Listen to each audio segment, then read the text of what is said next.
mon alimentation. Bienvenue, mesdames et messieurs, dans Perfect Actu de ce lundi 4 septembre. C'est toujours un grand plaisir de vous savoir nombreux en train de regarder cette émission axée sur l'analyse des grandes questions d'actualité. L'information reste dominée par le massacre des civils à Goma. C'était le mercredi 30 août dernier. On parle de 43 morts, une centaine de blessés, mais aussi de plus de 100 personnes qui ont été arrêtées. Le procès en flagrance avait même déjà commencé au niveau de la ville de Goma. Et le gouvernement a dépêché une mission sur place pour aller s'imprégner de la situation. Une délégation qui est conduite bien évidemment par le VPM de l'Intérieur, Peter Kazadi. Et à sa suite, on retrouve également le VPM Jean-Pierre Bemba, le ministre des Droits humains, Fabrice Mpouela, mais aussi le vice-ministre de la Justice, qui va endosser la responsabilité de ces massacres. On en parle au cours de cette émission. On signale aussi qu'il y a des sanctions qui sont déjà tombées du côté de l'armée, même de la police. Quelques commandants sont déjà frappés par des suspensions. On va tenter de suivre de près ces dossiers. On va aussi survoler la question de la suppression des barrières autour de la résidence de Joseph Kabila au GLM, ici dans la commune de la Gombe. Une question qui a suscité pas mal de polémiques. Les uns parlent d'un règlement des comptes et les autres parlent de l'anarchie.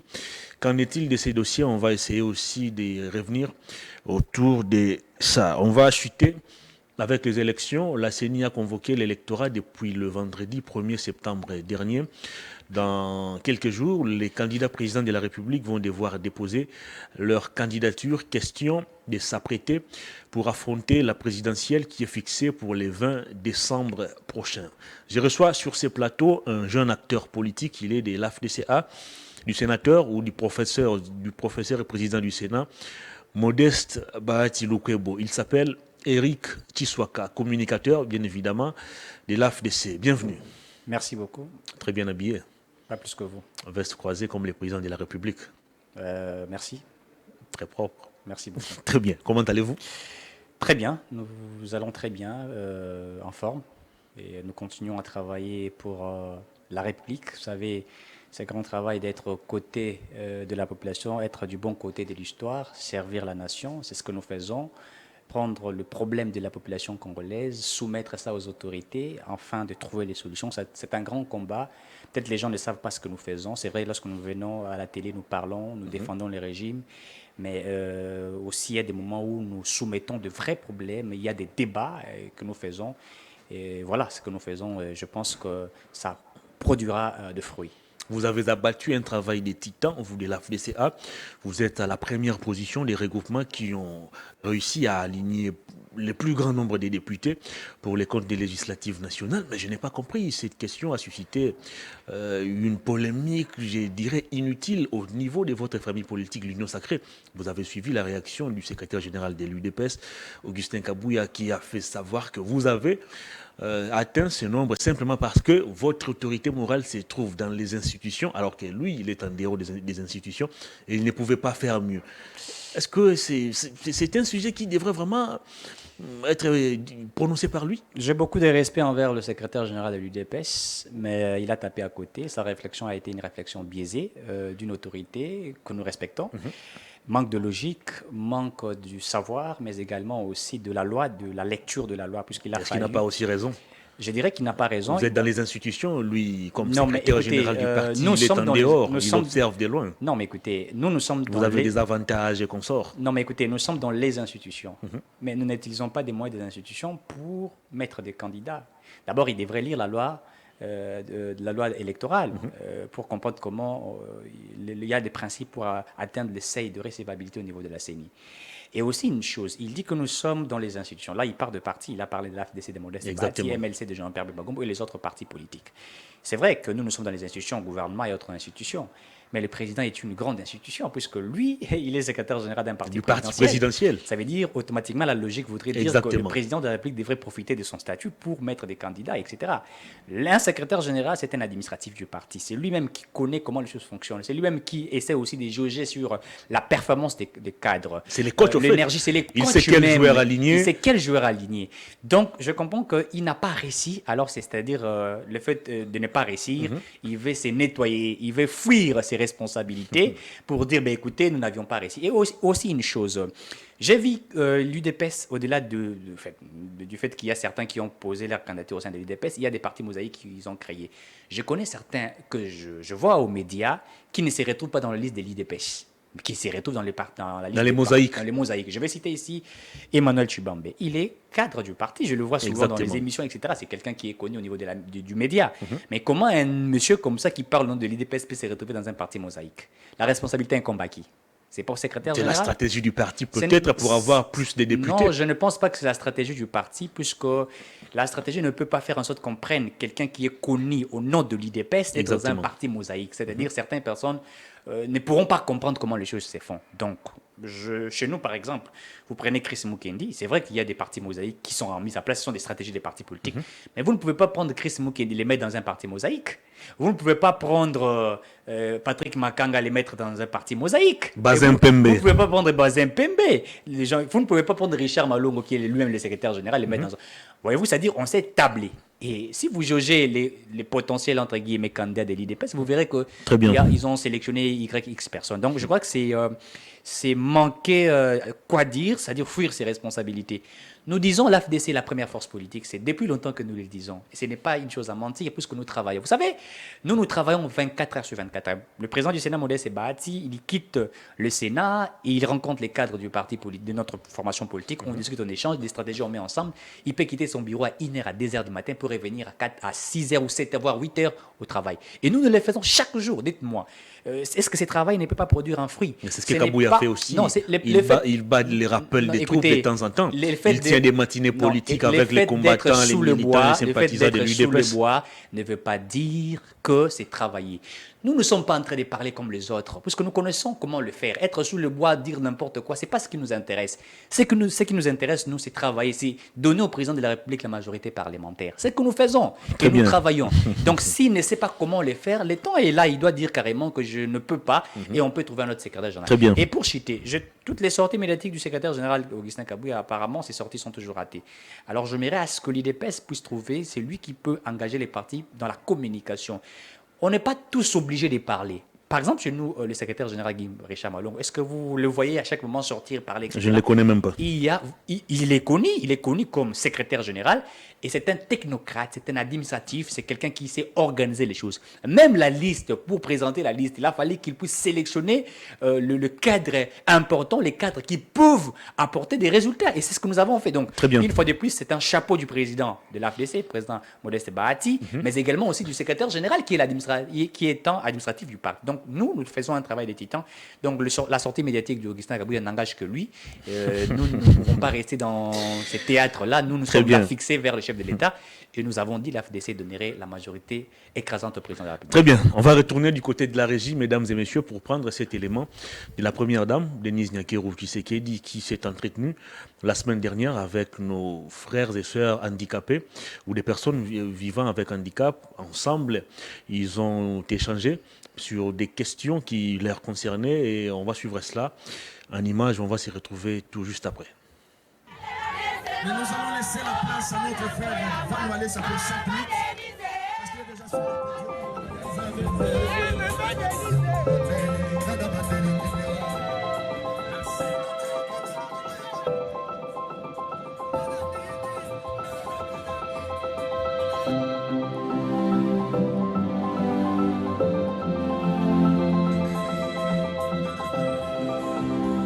On a journal le lait, comme on a le quoi, bonne année à handicapé. Première dame, maman Denise Nyakeru. Maman, respect.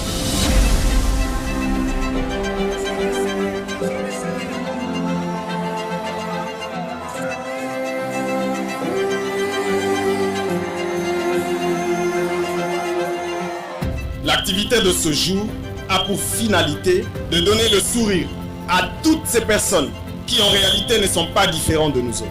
À travers ces gestes de cœur que chacun d'entre nous devra poser avec joie et amour.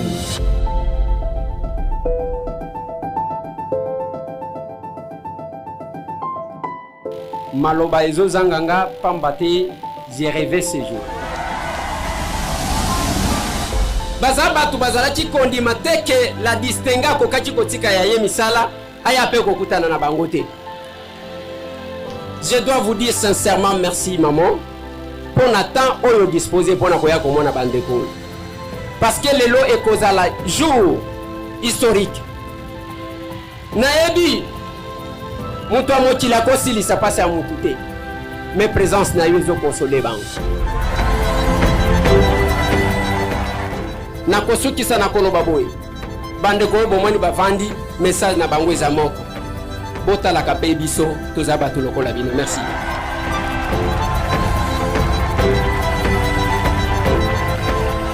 Nazana esengo mingi ya kozala esika oyo na mokola lelo. Namona bino pe pomona ngai. Esalinga esengo makasi.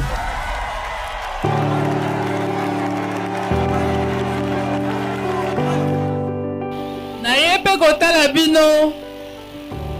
Nayoka pe namona oyo bosalaka comme activité. Pe nayeba ndenge nini nakoki koaccompagner bino mpo na ete bokoka kosan sortir na bafamille na bino na misalo bosalaka. Tokosa bino te nayebi ke boza na mayele pe boza na potentiel. Il faut koexploiter yango. Ngai nakopesa 500 bourses na INPP pour la formation na bino.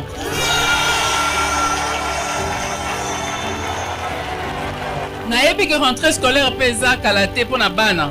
Nyonso wana ezala ba uniforme bakaye tokopesa na maboko ndeko Eliezer pour gérer yango. Na sengi bino merci pour l'accueil. Merci mingi.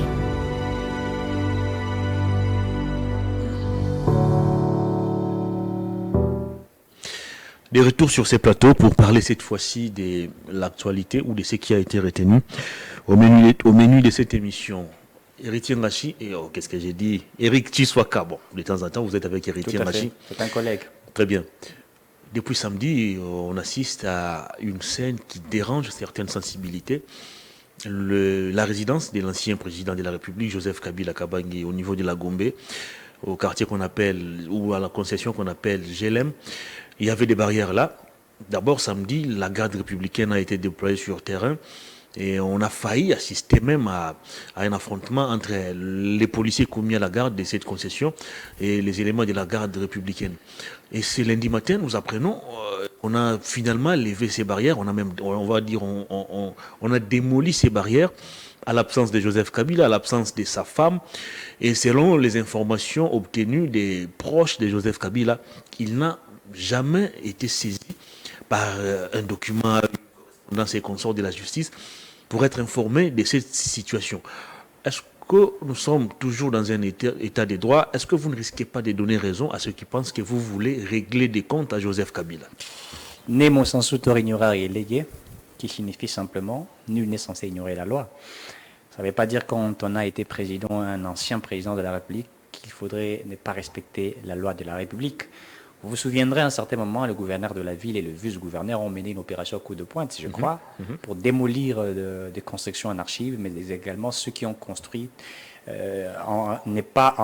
qui n'ont pas respecté les principes, qui ont violé la loi sur l'urbanisme. Évidemment. Donc, vous n'allez pas dire que ceux-là ne sont pas des Congolais ou sont moins Congolais, que Kabila serait le meilleur Congolais de tous les Congolais. Donc, s'il n'est pas dans la légalité, le gouvernement, les institutions de la République ou l'État, je dirais ici l'État, est obligé de faire son travail.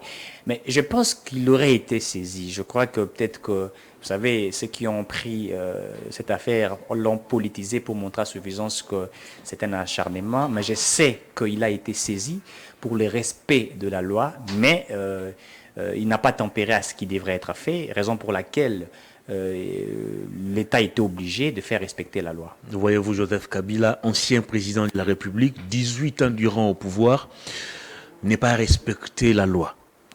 Oui, je crois qu'il n'a pas respecté la loi, puisque le document que les autorités possèdent démontre à suffisance que la barrière qu'on a démolie, c'était sur une avenue. C'est-à-dire, il a pris quelques mètres, n'est-ce pas, de l'avenue. Alors, il n'a pas respecté ce qui avait déjà été demandé. On n'a pas démoli, s'il faudrait dire, sa résidence, puisqu'il en a acquise la résidence dans la légalité, s'il faudrait le dire ainsi. Mais sauf qu'il a pris quelques mètres, n'est-ce pas, qui a touché quelques mètres de l'avenue, s'il faudrait dire ça ainsi. Alors, il a fallu à l'État de pouvoir rappeler à l'ordre, c'est-à-dire c'est un ancien président, il est censé connaître la loi de la République. On ne peut pas dire comme c'est un ancien président et qu'il est super congolais, qu'il ne faudrait pas le rappeler à l'ordre. Moi, je crois que ce qui a été fait de la bonne manière, sauf que ce communicateur, ces cadres ont voulu montrer qu'il serait dérangé et qu'il y a une dictature qui est imposée. Ça n'a rien à voir de la dictature. Je me rappelle l'opération des coups de poing.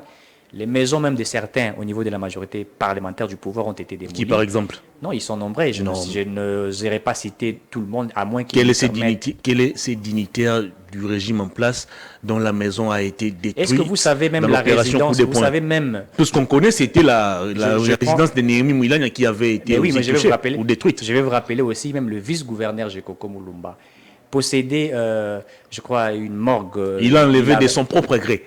Ça n'a jamais été démoli. Non, mais quand on dit de son propre gré... Il l'a fait volontairement. Non, ça veut dire quoi? Lui veut que la loi soit respectée. Alors, pour ne pas être au-delà de la loi, pour ne pas violer la loi, il a respecté le principe. C'est-à-dire, il s'est dit, moi-même, je suis vice-gouverneur. Donc, s'il faut démolir les biens des autres, ça va commencer chez moi. Donc, il a respecté la loi. Donc, c'est un dignitaire, c'est aussi un responsable, un vice-gouverneur.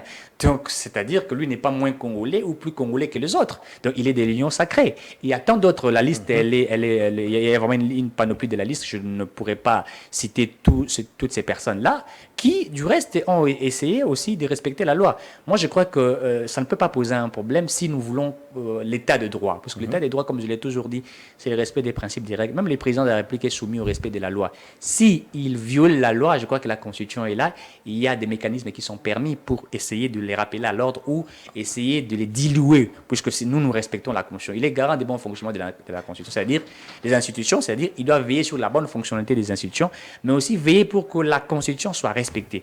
Donc je crois que ça ne peut pas être un débat si Kabila aurait acquis sa résidence dans la légalité et que l'État venait pour démolir, eh bien là, on pouvait dire, écoutez, ça c'est une violation des droits de l'homme, c'est une violation des biens d'un ancien président, mais sa résidence reste sa résidence, sauf qu'une partie qui était sur l'avenue a été démolie juste pour respecter les principes établis par la loi.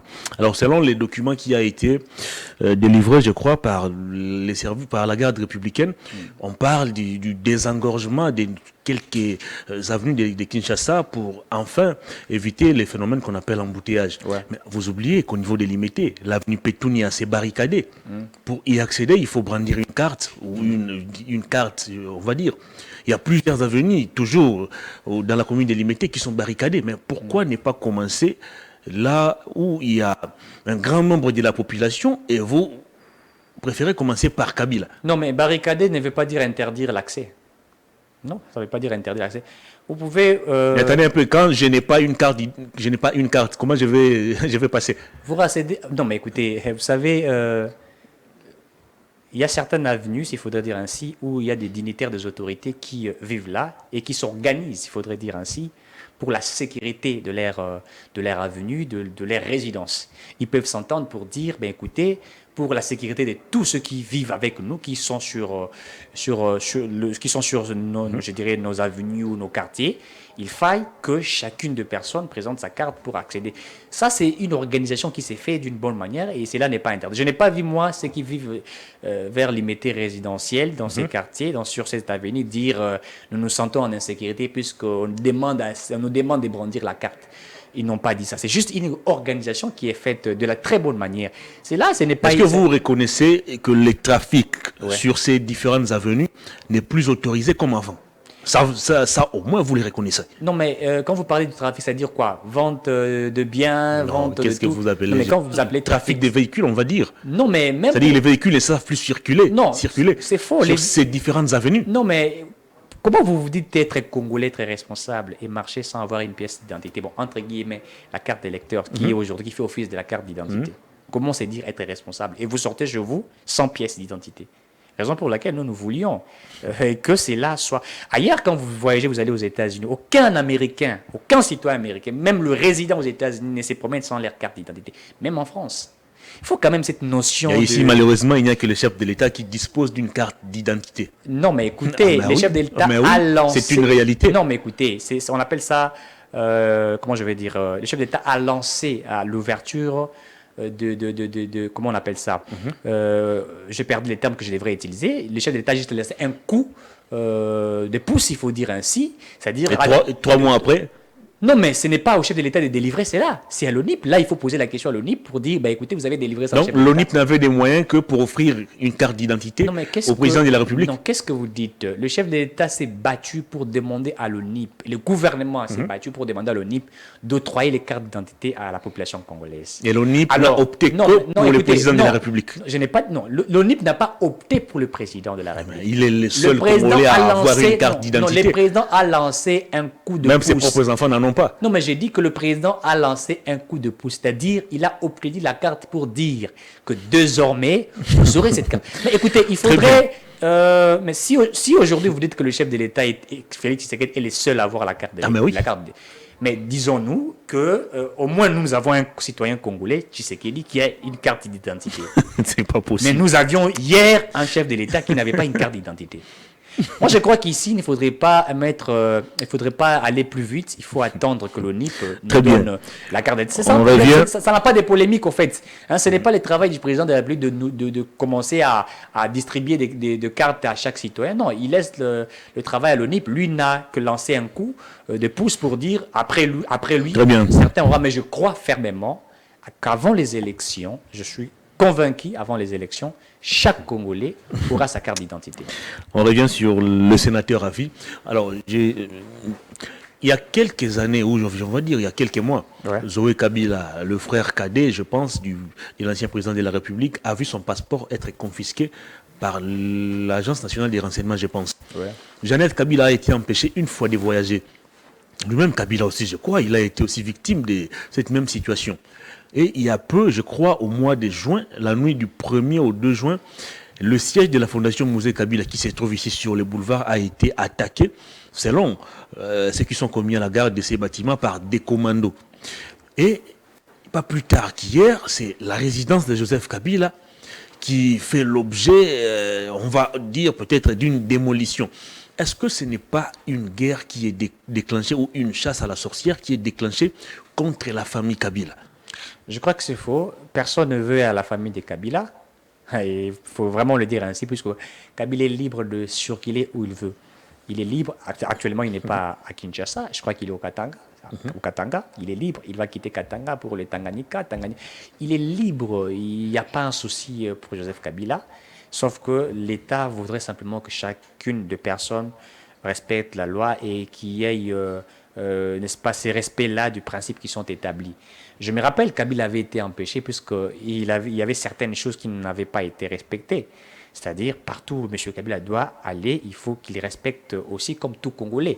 Quand vous voulez voyager, il y a des documents qu'on demande à tout citoyen. C'est-à-dire qu'on doit savoir où vous partez. Il y a des éléments au niveau de la DGM et tout ça, c'est tout ce qui est demandé, ANER, etc. Et tout. Mais quand il s'est dit, il est super Congolais, qu'il ne faudrait pas qu'il présente ces documents-là, là, ça devient un problème. Donc, vous n'allez pas nous dire qu'il doit jouir des privilèges au-delà de tous les Congolais. Donc, il ne faudrait pas chercher à créer des situations sur Joseph Kabila. Il est sénateur à vie, il est libre, il est payé chaque fin du mois comme sénateur à vie, bien qu'il ne se présente pas au Sénat, mais c'est vrai qu'il est sénateur à vie, la Constitution lui donne ces droits-là. Et donc, je crois qu'il n'y a pas un souci pour sa famille. Moi, je fais partie de ces personnes qui demandent au gouvernement de laisser ou aux institutions de protéger Kabila. C'est un ancien président, nous avons encore besoin de lui.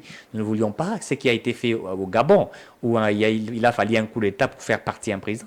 Kabila, il faut applaudir Kabila. Lui, au moins, n'a pas accepté qu'il y ait un coup d'État dans ces pays. Il a accepté les passations pacifiques avec Félix Tshisekedi. Il mérite un statut en République démocratique du Congo. Mais pourquoi vous l'inquiétez aujourd'hui? Non, mais c'est pas qu'on est en train de l'inquiéter. Vous dérangez ses frères, vous dérangez ses membres de famille. Ce n'est pas qu'on est en train de l'inquiéter. Le siège de la fondation de son père a été attaqué. Le siège de la fondation, vous allez fouiller. Le siège de sa fondation, c'est est-ce que ceux qui l'ont attaqué sont ceux du régime? On a dit que les gens auraient attaqué, mais on n'a pas identifié qui aurait attaqué ces sièges-là. Là, il faut aussi dire qu'il y a un problème. Il faille qu'il y ait des enquêtes pour savoir qui aurait attaqué, qui a attaqué. Les communiqués de la Fondation étaient clairs. C'était des gens armés, des armés. commandos, selon ces communiqués. Des commandos qui? En fait, il ne faut pas suivre ce qui s'est dit un peu par-ci, par-là. Non, c'était ça les communiqués de la Fondation. Le commando, la Fondation Laurent Désiré Kabila. Ils viennent d'où? Ils ont eu le pouvoir de qui? Vous avez cassé là-bas, vous êtes allé fouiller, ou c'est quoi? C'est pas puisqu'on a détruit ma maison, automatiquement, je dois dire que ce sont ceux de l'opposition qui l'ont fait. Si j'avais un problème avec quelqu'un d'autre qui n'a rien à voir à la politique, qui n'a rien à voir, s'ils avaient des problèmes avec d'autres structures, organisations internes, etc., là, qui n'a rien à voir avec la politique, vous pensez que tout ce qui doit m'arriver, ça doit être toujours la politique? Non. J'ai une chose que je fais au-delà de la politique. Je peux avoir un problème avec quelqu'un. Voyez-vous? Donc moi, je crois qu'il ne faudrait pas imputer cela au régime. Kabila est libre. Moi, d'ailleurs, je fais partie de ceux-là qui demandent qu'il ait un statut dans ces pays. Un statut comme nous avons eu de Lumumba. Lui, il peut être en vie, voir son statut pour dire qu'écoutez, aujourd'hui, je suis quand même un modèle. Bien qu'il ait, lui, c'est vrai qu'il y a des choses qui n'ont pas marché sous sa gestion, mais il fait partie de ceux qui ont respecté. Tout comme aussi sous votre gestion, il y a des choses qui ne marchent pas. Au Tchad, il y a eu n'importe quoi, des coups d'État, etc. Les Gabon, il y en a eu. Mais Kabila n'a jamais accepté qu'il y ait un coup d'État. Il est parti, il se repose calmement, librement. Donc le gouvernement est obligé de protéger la personne de M. Kabila, mais le protéger tout en respectant les principes qui sont établis, puisque si nous violons la loi pour dire, bon écoutez, puisqu'on est sénateur, puisqu'on est vice-président, ministre, vice-premier ministre, etc., qu'on peut tout faire. Non, ce n'est pas une république bananière, une république des singes, non. C'est une république où il y a des lois. Il faut respecter la loi. Comme je l'ai dit tantôt, nemo sensu tor ignora relege, qui veut dire nul n'est censé ignorer la loi. Même le président de la République doit respecter la loi. Est-ce que la démolition de ces barrières ne va-t-elle pas conduire plus tard à la perquisition même de la résidence des Kabila? Pour perquisitionner la résidence des Kabila, il faut qu'il y ait une raison qui serait avancée. Et ce n'est pas interdit de perquisitionner une maison de qui que ce soit. Nous en avons vu en France, nous en avons vu aux États-Unis. L'ancien président Donald Trump, sa maison a été perquisitionnée. Au Brésil, l'ancien président brésilien, sa maison a été perquisitionnée. Ce n'est pas interdit de perquisitionner. Si l'État veut avoir des éléments importants, peut-être que, entre guillemets, si Kabila préméditait certaines choses ou qu'il y a des éléments, ce n'est pas interdit. La loi demande aussi une sorte de perquisition. On peut perquisitionner partout, mais ce n'est pas ce que les régimes voudraient faire. Puisque là, je ne dis pas que nous sommes en train de nous préparer pour perquisitionner la résidence de Kabila.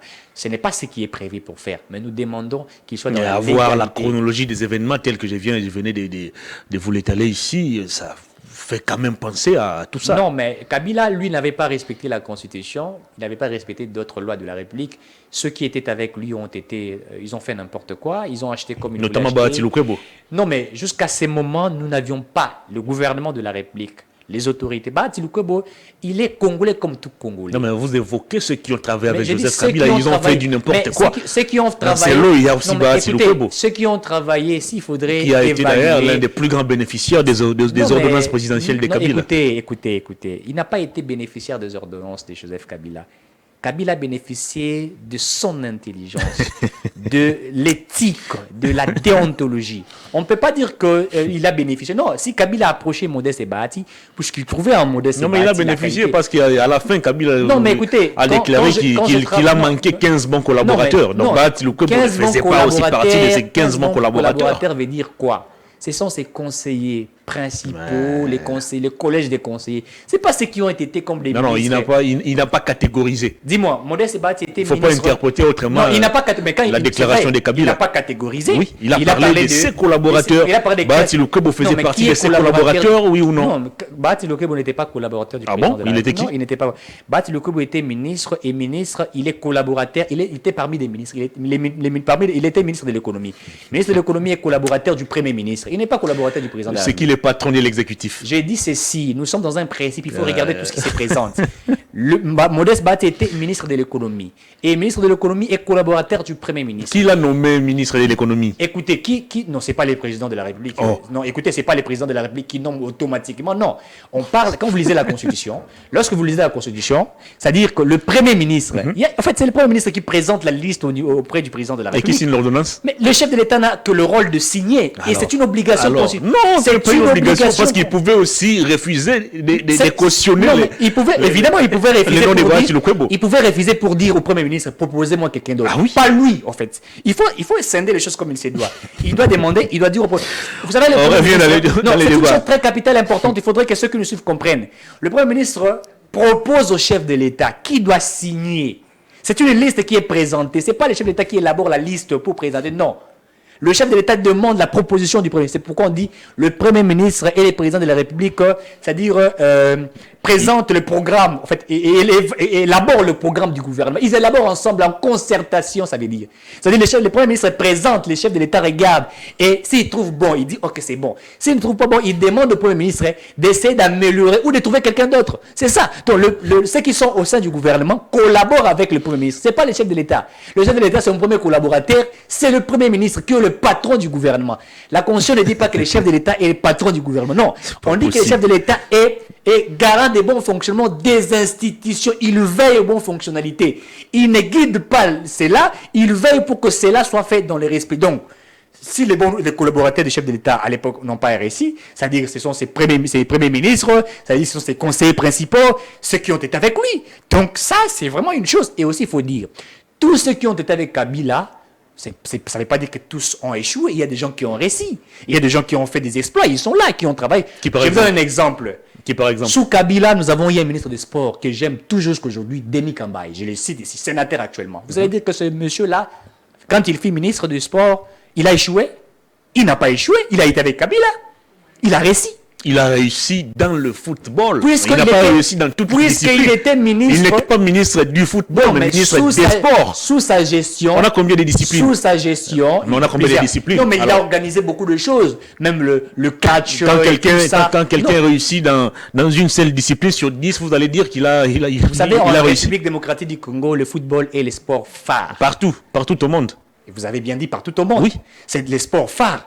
Donc, s'il a déjà réussi au sport, mais il a été ministre des sports et non du football. Je ne refuse pas. Très bien, on revient dans les débats. S'il a réussi au sport, c'est-à-dire, il faut le noter, de donner les pourcentages, je dirais 80 plus que le sport, le football est un sport phare. Donc, vous n'allez pas dire qu'il a échoué. Donc, Modeste Bahati avait apporté beaucoup de choses.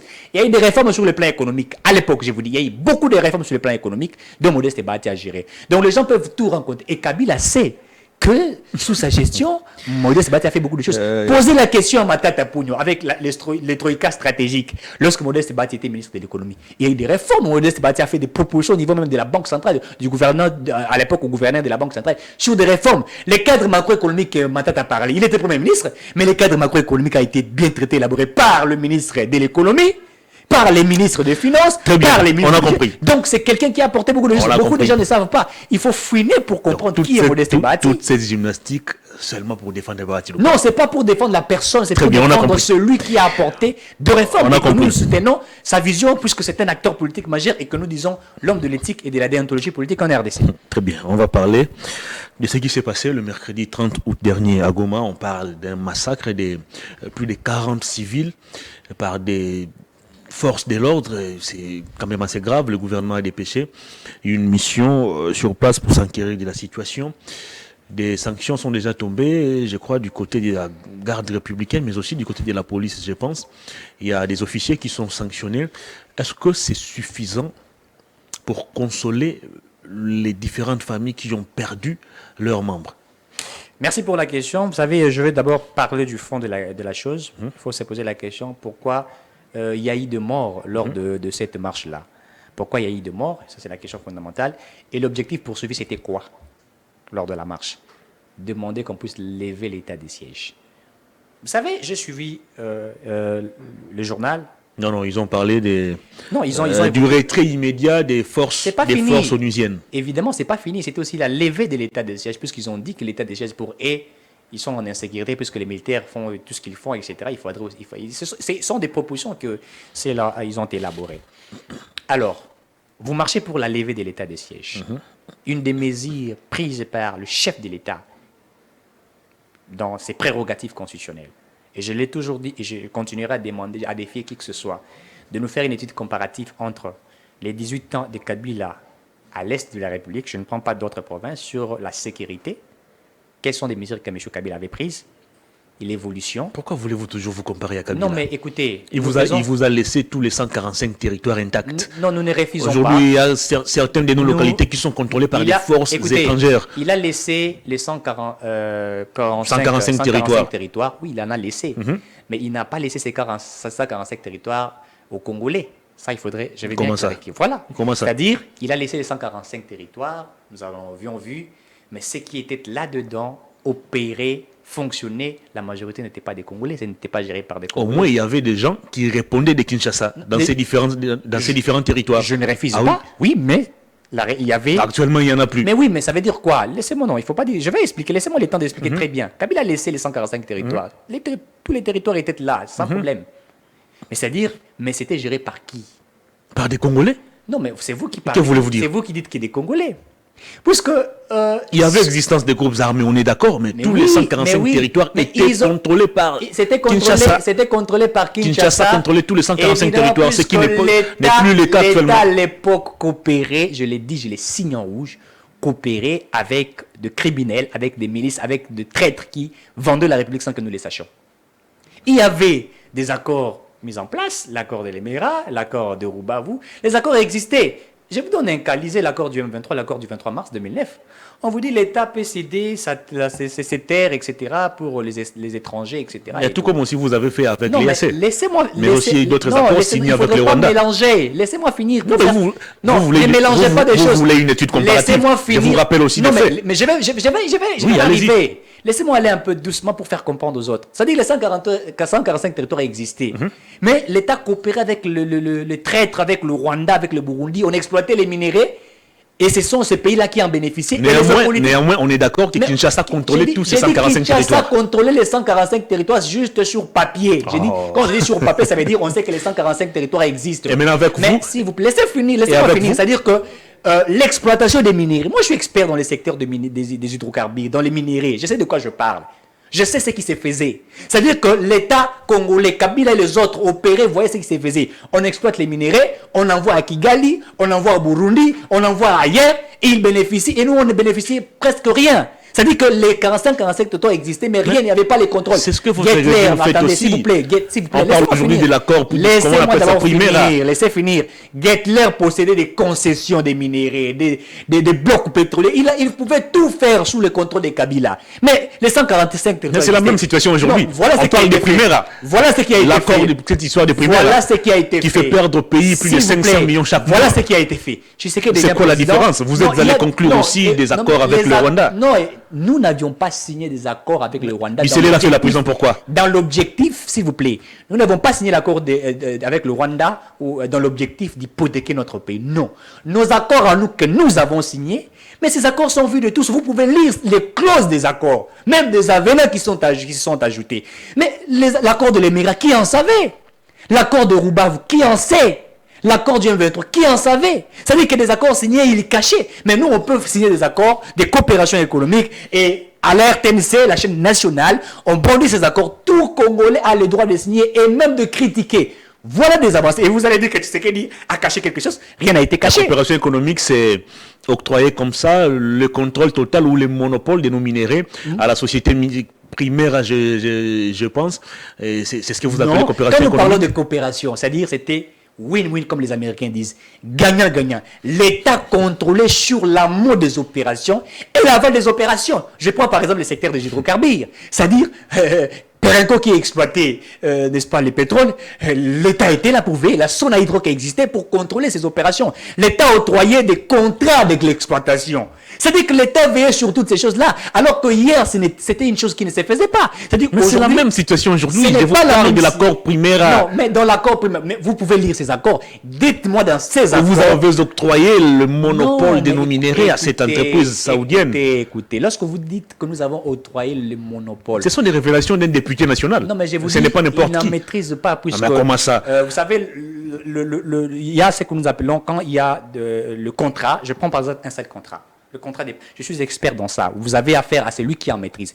Le contrat des partages de production. Tout le monde est expert ici au Congo. Non, en fait, je sais de quoi je parle. Je fais les hydrocarbures, je fais le pétrole, j'en maîtrise. Je prends par exemple le contrat des partages de production. Qu'est-ce signifie le contrat des partages de production? Quand il dit vous avez cédé tout, ça veut dire quoi? L'État a des blocs pétroliers. Mais l'État n'a pas assez de moyens pour exploiter ces blocs pétroliers. Qu'est-ce que l'État fait? Il lance l'appel d'offres. En lançant l'appel d'offres, il a des critères qu'il a établis. Et une entreprise se présente. Et l'État présente les blocs. L'entreprise dit, moi je prends par exemple le bloc Yema. Il dit, l'État dit, bon, nous n'avons pas de moyens pour l'exploration. L'entreprise dit, il n'y a pas de problème. Moi je mettrai les moyens pour l'exploration jusqu'à ce que je prenne le pétrole jusqu'à la surface de la terre. L'entreprise en question, principale, fait tout et il dépense tout.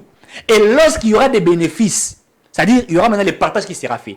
Dans ce partage, l'entreprise principale qui a exploité récupère d'abord l'argent investi sur les recherches de l'exploration, il faudrait le dire, et le bénéfice qu'il a pris, il le partage encore avec l'État. Maintenant, le député en question qui ne maîtrise ni le contrat de partage de production, ni d'autres contrats de concession, d'autres contrats, il pense que lorsque dans ce contrat-là a été signé, où l'État s'est dit, nous acceptons le contrat de partage de production puisque nous n'avons pas assez de moyens sur les études de faisabilité ou les études d'exploration et que l'entreprise principale en face est là et le député qui peut-être n'a pas lu, il dit non, écoutez, voilà, l'État a cédé les concessions. Non, la loi Bakajika est claire. Je rappelle encore une fois, on revient dans le débat.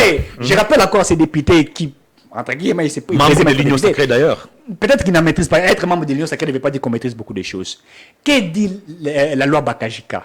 Le sol et les sous-sols appartient à l'État, c'est la loi Bakajika. Je crois la loi, si je ne me trompe pas, de 1967 ou 65, si ma mémoire ne me trahit pas. Cette loi est applicable jusqu'aujourd'hui. L'État a le contrôle de nos terres, de nos sous-sols, de nos eaux. Donc il ne peut pas prendre la terre et l'hypothéquer à qui que ce soit.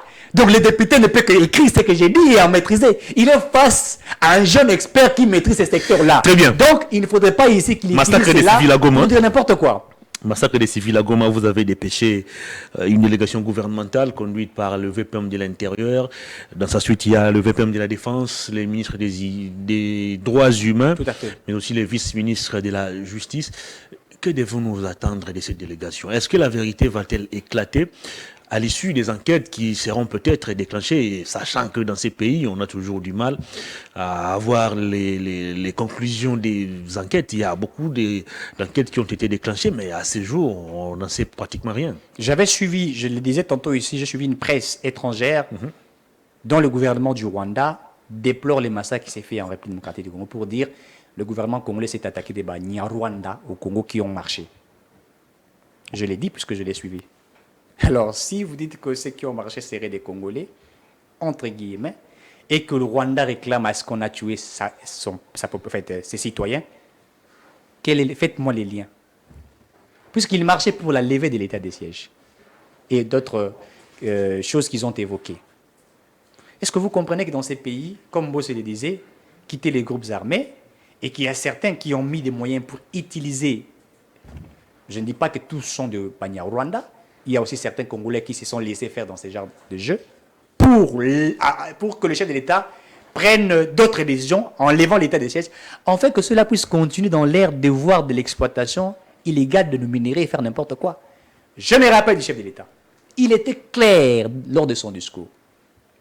S'il s'avère qu'il y ait des Congolais, qu'ils soient 100% Congolais ou non, mais qui tentent à chercher qu'il y ait de l'instabilité de nos territoires, chercher un coup d'État, chercher à diviser les Congolais. Il faut les massacrer. J'ai dit qu'il y aura des sanctions sévères. Les sanctions sévères, c'est-à-dire tirer sur des gens. Je vais vous dire une chose. En matière d'intégrité du territoire national, partout au monde, l'État n'a pas de cœur. Attendez un peu. Je souligne en rouge, et ce que je dis, les experts en sciences politiques vous le diront. Ceux qui ont fait les relations internationales vous le diront. Je dis en matière d'intégrité territoriale, la souveraineté de l'État. Lorsque l'État sent que sa souveraineté est menacée, si aujourd'hui nous sentons que l'Angola menace notre souveraineté et qu'il commence à nous attaquer, l'État ne ménage aucun effort. C'est-à-dire l'État se laisse faire. L'État présente tous les éléments possibles pour défendre sa souveraineté. Je vous donne un exemple. Vous êtes chez vous dans votre maison. Quelqu'un d'étranger vient pour chercher à vous abattre, à voler, chercher à battre votre femme, violer, etc. Vous avez la possibilité d'attaquer cette personne. Vous l'attaquez, vous la battez. Et il meurt sur place. Dites-moi, quand la police vient, la première chose, qu'est-ce qu'elle fera? Elle va vous arrêter d'abord, puisque vous avez abattu quelqu'un. N'est-ce pas? On vous arrête, puisque vous avez abattu quelqu'un. Mais lorsque vous allez dans les analyses et puis dans les enquêtes, on s'est dit, Monsieur X a abattu Y personne qui est entré sur son toit cherchant à détruire son foyer. Est-ce que ce sont les manifestants qui sont allés provoquer les militaires ou c'est les militaires qui sont allés vers les manifestants? J'ai dit que ce sont des manifestants qui ont provoqué des militaires. Ils ont provoqué des militaires. D'abord, je crois que vous avez vu une vidéo qui a Mhm. circulé. Vous présentez seulement la vidéo où on voit les corps de personnes, on est en train de tirer par les militaires. Mais moi, j'ai vu une vidéo où un policier était tabassé à Goma, s'il vous plaît, régulièrement par la population. Dites-moi, vous vous revendiquez, vous demandez à l'État congolais de lever l'état de siège et vous vous attaquez à un policier. Donc, ce policier n'est pas congolais. Lui mérite la mort puisqu'il est Attendez un policier. peu. Les manifestants ont commis quel genre de dégâts du côté des militaires et policiers? Dégâts, le fait de tabasser les policiers. Combien de militaires ont été tués? Non, mais Par ces manifestants. nous ne parlons pas de militaires qui ont été tués. Nous disons un que, peu. s'il vous plaît, soyons très clairs. Mais Non, comment on va faire l'usage disproportionné de la soyons force face à des clairs. gens? Soyons très clairs. Selon plusieurs Je vous rapports, dis on que ceux avait qui ont ni marché. armes. Non, mais ils avaient ni armes. Vous présumez tout ce que vous dites là. Vous dites qu'ils avaient ni armes, etc. Mais s'ils étaient des Congolais. Mais les bilans nous disent autre chose. Non, mais les bilans Cher Eric. présentent des morts. On parle de plus des morts du côté des manifestants. Mais nous ne refusons pas. Aucun cas de morts côté force de l'ordre. J'ai dit, si on a parlé des morts, s'il y a des Congolais. Ça je prouve à suffisance qu'il y s'il a des un usage Congolais- disproportionné de la Non, force. mais écoutez, je l'ai dit tantôt ici, l'État défend son intégrité territoriale. C'est-à-dire, on ne peut pas accepter qu'une partie de notre pays soit prise en otage. Vous dites aujourd'hui que Bunagana est entre les mains des ennemis, vous le dites, et nous menons une diplomatie pour récupérer Pas on l'a dit, Bunagana. c'est un fait. C'est un fait, je ne refuse pas. L'État n'a pas croisé ses bras, il continue à travailler. Nous menons une guerre de la diplomatie. Nous le faisons, puisque nous connaissons que c'est que nous vivons dans l'Est de la République, et il y a une main noire, nous le disons, une main noire, une pression de la communauté internationale. Quand Paul Kagame réclame des terres notaires, pourquoi vous n'en parlez pas? Puisque lui réclame, il a même dit que le Belge, à l'époque coloniale, on avait mal partagé. Il en a parlé. C'est-à-dire qu'il met en place des stratégies pour essayer d'étouffer la République démocratique Et en contrepartie, qu'est-ce que l'Union sacrée montre comme stratégie mais pour débouter Paul Kagame? Une très belle question. Qu'est-ce que nous menons? Le chef de l'État mène des stratégies importantes et il le fait. Écoutez, vous savez, hier, vous me renvoyez toujours à faire une étude comparative. Je dois toujours le Allez-y, dire. vous êtes libre. Puisque hier, nous avions un chef de l'État où on tue les Congolais, il ne présente même pas des condoléances, il n'a même pas un discours, etc. Mais Tshisekedi plaide à chaque moment. Et aujourd'hui, lui et Paul Kagame, ça ne marche pas. Il est dit comme ça que Paul Kagame est celui qui crée la terreur, qui veut à tout prix détruire la République démocratique du Congo. Il était en face de son homologue de l'Ouganda. Il en a parlé. C'est-à-dire, quand un chef d'État dénonce, c'est pour montrer sur Mais le qui plan... est allé vers Kagame pour tisser des relations, pour aller chercher des coopérations? Ça veut dire quand vous dites que qui est allé. Non, écoutez, vous Mais- savez, il faut... L'interview de Bisselel existe encore. Hein? Non, mais écoutez, actuellement, vous savez- les paroles ne s'envolent plus. Non, mais il faut bien situer l'interview de Bisselele. Là encore, c'est une autre chose.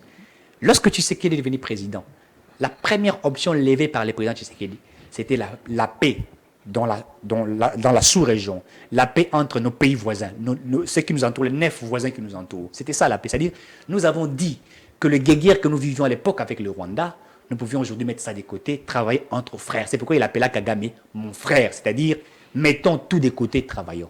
Mais quand un frère joue, excusez-moi entre guillemets, à l'imbécilité, quand un frère veut à tout prix poignarder son frère, il faille à l'autre de trouver d'autres mécanismes. Je l'ai toujours dit et je me répéterai toujours. Moi, je suis parmi ceux qui lisent des ouvrages de guerre. Je prends l'exemple de Sun Tzu, l'art de la guerre, qui dit la plus bonne manière de vaincre son adversaire, c'est de faire de celui son associé. Écoutez, votre ancien ennemi peut devenir votre vrai ami. Il faut faire de vos ennemis vos amis. Vous avez fait S'il des vous plaît. Kagame votre associé. Nous avons C'était quoi fait- les résultats? Mais ça a apporté beaucoup de choses. Quoi, par exemple? Je vous dis que ça a apporté. Qu'est-ce qu'on a gagné? D'abord, vous savez. Cette coopération avec Non, le mais Rwanda. vous savez, nous avions Ou ici. Kagame individuellement. Nous avions ici dans ces pays l'ambassadeur du Rwanda. Comment il s'appelait encore Vincent Karega. Vincent Karega.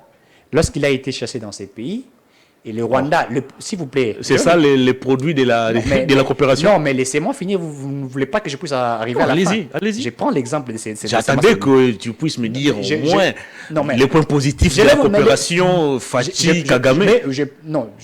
Moi, je parle des sanctions aujourd'hui que le Rwanda est en train Parce que l'expulsion de l'ambassadeur rwandais est intervenue Mais c'est- après que Kinshasa Mais a après constaté que nous que avions constaté. plus rien n'est marché Mais dans nos les relations. sanctions, ce n'est pas seulement Kinshasa qui a sanctionné le Rwanda. Je vous dis que la Belgique aussi a sanctionné le Rwanda. Pour ce qui fait ça, Karega, s'il fait ça, Karega. Kagame a signé pour qu'il devienne ambassadeur en Belgique, vous le savez. Mais la Belgique a refusé, a rejeté cela. Pourquoi? Lorsque le Sénat américain dit ouvertement que Paul Kagame fait partie de ceux qui créent de la terreur en RDC, ça ne veut pas dire qu'il y a quelque part des avancées. C'est les mecs qui continuent encore de bénéficier des appuis financiers de cette même Union européenne. Ça, vous l'ignorez. Quand nous parlons de la communauté internationale, il y a une partie... En fait, la communauté internationale est divisée. Il y a ceux qui sont avec vous et d'autres qui ne sont pas avec vous. C'est-à-dire qu'il y a des divergences dans les opinions, dans les chacun défend ce qu'il pense. Donc, ça ne veut pas dire que si les gens sont avec Kagame, qu'ils ne sont pas avec la RDC. Non. Ça veut dire que chacun défend et nous menons une diplomatie pour faire en sorte que nous puissions réussir. C'était une guerre au niveau de la diplomatie. Et ça, le président est en train de le faire. Tshisekedi, quand il passe par la réforme de l'armée, vous savez, ça fait depuis 1960, nous n'avions pas eu une loi sur l'organisation de l'armée. Et vous le savez. Quand il commence, aujourd'hui, je vois tous les militaires. Vous savez qu'aujourd'hui, les militaires sont chics. Et ça, vous n'en parlez pas. Regardez comment nos militaires sont habillés aujourd'hui. Hier, vous disiez que non, ma policier, t'as bien été, nos militaires ne sont pas habillés. Mais il y a une usine de fabrication de tenues de nos militaires ici en République démocratique. On coule ça ici. Mais il faudrait en parler. Pourquoi vous n'en parlez pas? Quand vous regardez, je me promène, je vois les militaires comment ils sont propres. On réforme la loi sur, n'est-ce pas, l'organisation de l'armée qui a été mise en place. Plus de 1 milliard de dollars qui a été déjà une somme disponible. Et aujourd'hui, vous n'en parlez pas. Ça dit que Tshisekedi se bat d'abord pour faire une armée forte. Vous savez, la force de Mobutu, c'était quoi? Il disait, Mobutu à l'époque, je me rappelle, il dit Natiaka motema nanga et pas banani. Et pas na Bino. Bino, c'est qui? C'est l'armée. Et donc, il y a eu des avancées. Moi, je crois que ce qui a été fait très bien. À Goma, je reviens là-dessus. Nous déplorons ce qui a été fait, mais les enquêtes continuent. D'abord, je tiens à féliciter le gouvernement, le ministre de la Défense, Jean-Pierre Bemba Gombo, le ministre de l'Intérieur, le ministre des Droits humains qui sont allés pour s'enquérir de la situation, qui ont d'abord... Ils ont été hués par la population. Non, mais la population a le droit de tout faire. En fait, le gouvernement ne peut pas réagir automatiquement. Une douche froide. Non, mais écoutez, on peut tout dire, ils peuvent tout dire.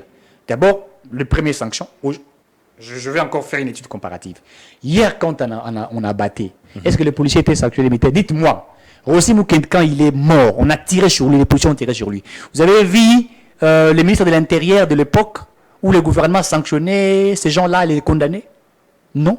John Numbi a été sanctionné après des révélations sur l'assassinat de Floribert Chebeya. Il a été démis de ses fonctions. Non, mais John Numbi, écoutez, John Numbi, c'était du mascarade. Non, mais je vous dis, c'était du mascarade. Je vous dis, c'était du mascarade et tous nous les connaissons. On termine l'émission. Tous nous les connaissons. Donc aujourd'hui, tout ce que Kabila faisait, c'était du noir. Non, je n'ai pas dit que tout ce que Kabila faisait, c'était du noir. Non, il y a des choses qui... Par exemple, ce que j'aime en Kabila jusqu'à aujourd'hui, je parlerai du code minier.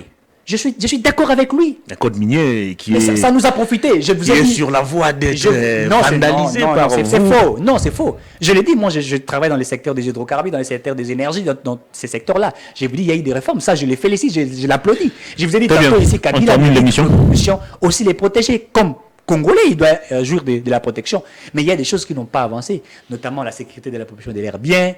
Il lui-même était faible, il ne savait pas comment gérer. Ah bon? Combien de conseils des ministres a-t-il participé puisque le président préside les conseils? Vous tenez des conseils des ministres, ça produit des fruits. Tous les vendredis ici. Ça produit quoi, par exemple? Non, mais ça produit quoi, par exemple? D'ailleurs, comment vous pouvez gérer... On parle aujourd'hui de la dépréciation de notre monnaie. Vous n'arrivez toujours pas à en trouver des solutions en dépit de tous ces conseils des ministres. L'insécurité est toujours persistante en dépit de tous les conseils des ministres. La dépréciation de la monnaie n'est pas qu'en République démocratique du Congo. Ça, il faudrait dire. Nous parlons du Congo. Non, mais nous parlons... Mais il ne tombez pas dans les pièges d'un secrétaire général d'un parti politique qui nous a dit que la guerre à l'Est était à la base de la dépréciation de la monnaie. Je ne suis pas en train de... Il ne faudrait pas me faire... On termine l'émission. Kabila a dit, moi, je ne suis pas dans la logique de... Moi, je ne citais personne en tout cas. Il ne faut pas me créer des problèmes. Mais il faut dire que le gouvernement est en train de travailler, d'abord, lorsqu'il y a des subventions. Vous savez que l'État est en train de subventionner combien de secteurs? Je pense seulement les secteurs des hydrocarbures. En principe, le prix qui est fixé aux stations de service, il ne devrait pas être ces prix-là. Un litre devrait peut-être coûter plus de $7. L'État a subventionné. L'État donne chaque année, à moins que je me trompe, aux entreprises pétrolières plus de 500 millions de dollars. Très bien. Donc ça veut dire que c'est de la responsabilité du gouvernement. Donc par là, il faut comprendre que nous sommes en train de travailler, nous sommes en train de faire beaucoup de choses. Éric Tshiswaka, grand merci à vous pour votre disponibilité. C'est à moi de vous remercier. Merci. Cette émission est terminée. Grand merci à toute l'équipe technique. Grand merci aussi à vous, fidèles téléspectateurs et internautes des Perfect Télévision. Je vous retrouve mercredi avec le même plaisir, mais avec un autre invité. Au revoir.